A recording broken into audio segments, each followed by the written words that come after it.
جب اللہ کی ہدایت کا سایہ کسی قوم پر پڑتا ہے تو وہ اس کے انعامات کا شکر گزار ہوتی ہے، لیکن جب دلوں میں تکبر اور غفلت آ جاتی ہے تو ان انعامات کی قدر کرنا مشکل ہو جاتا ہے۔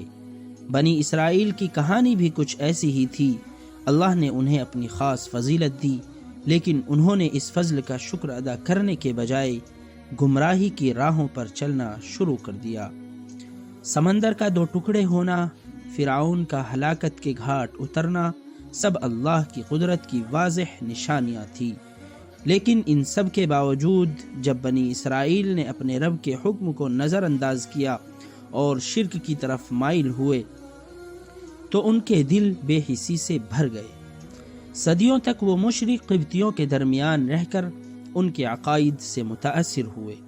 آہستہ آہستہ شرک کے آثار ان کے دلوں میں سرایت کر گئے، جیسے کسی دریا میں آلودگی شامل ہو جائے۔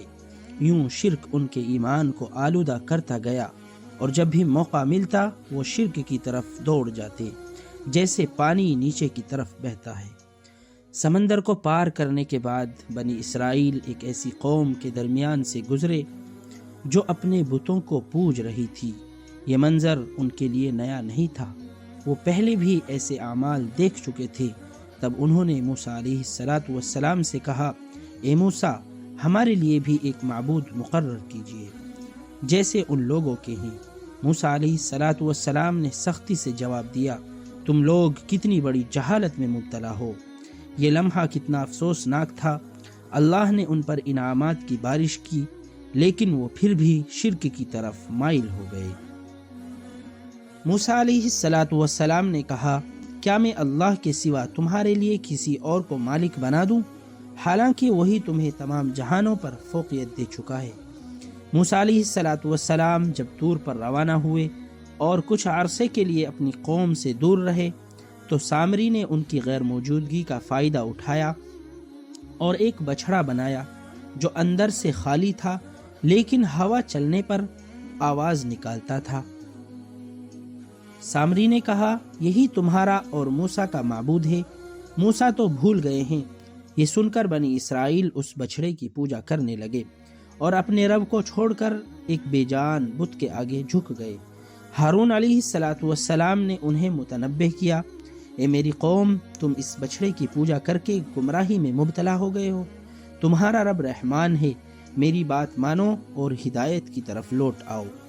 موسیٰ علیہ السلام کا غصہ اور دکھ۔ موسیٰ علیہ السلام کو یہ خبر ملی کہ بنی اسرائیل گمراہ ہو گئے ہیں تو وہ غصے اور افسوس کے عالم میں اپنی قوم کی طرف لوٹے۔ انہوں نے ہارون علیہ السلام سے کہا، اے ہارون، جب تم نے دیکھا کہ یہ لوگ گمراہ ہو رہے ہیں تو تم نے مجھے کیوں نہ بتایا؟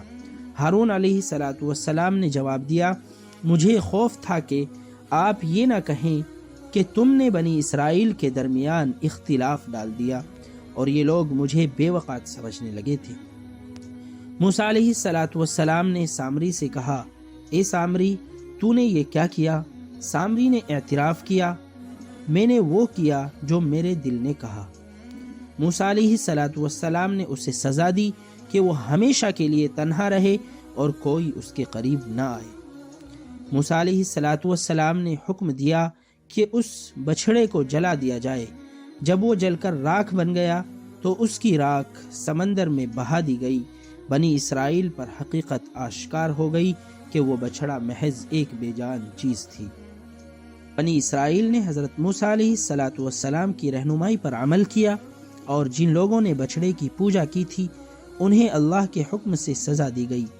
اللہ نے حضرت موسیٰ علیہ السلام کو حکم دیا کہ ان لوگوں کو قتل کیا جائے جو بچھڑے کی پوجا میں ملوث تھے، کیونکہ انہوں نے اللہ کے ساتھ شرک کیا تھا، جو کہ ایک بہت بڑا گناہ ہے۔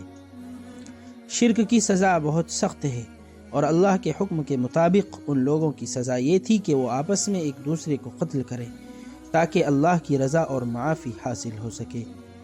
تو ان لوگوں نے ایسا ہی کیا۔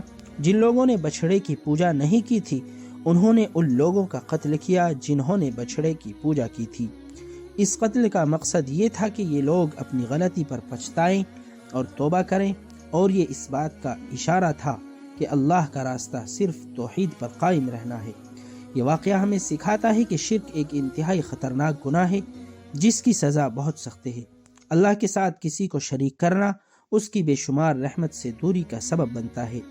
ہمیں اپنی عبادت میں خلوص اور سچائی کو اہمیت دینی چاہیے اور ہمیشہ اللہ کی وحدانیت پر ایمان لانا چاہیے، کیونکہ وہی واحد ہے جس کی عبادت کا حق ہے۔